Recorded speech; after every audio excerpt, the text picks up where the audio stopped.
Now, most people recognize climate change as a growing concern, but what in your view is missing from the public discourse, particularly in terms of how the development community's work is being perceived?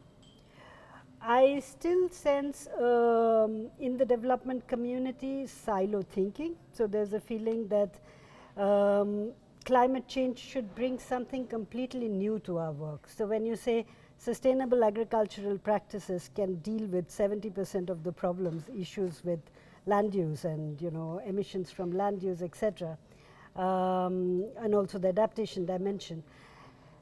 People say, but that is not new, we have always been doing it. And for 10 years now we are saying it's not something new. It's basically doing development in a more sustainable manner, in a more long-term, with a long-term vision.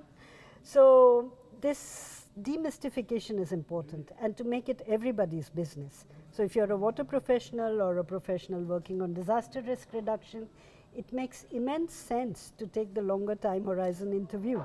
And how can these professionals from the different sectors or sectors within sectors, how can they better come together to really affect sustainable change for the planet?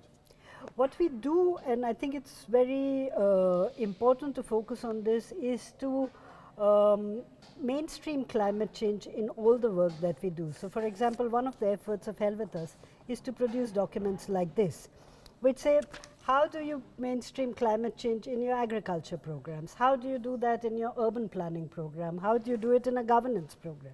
Because ultimately it's the largest failure of governance in the world. So to make it everybody's agenda and to prevent the silo thinking and the special, over specialization of the domain.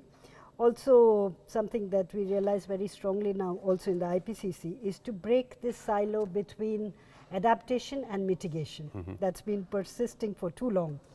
And in every action that we do, we must look at mitigation. That's what the INDCs are, and that's the big step that we have made from the past, to make mitigation everybody's business as well.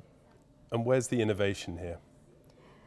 It's in the institutional relationships, it's in mobilizing partners that have somehow been in ivory towers. So the link with science is an important one. The link with between policymakers and action on the ground, but also the discussions that we have cross regions. So we have an interesting program now that works across the Andean region, and a lot of tensions and issues between governments at the regional scale can be surmounted when you have a common problem. So it can be the basis for collaboration across geographies and topics that have been conflictual in the past.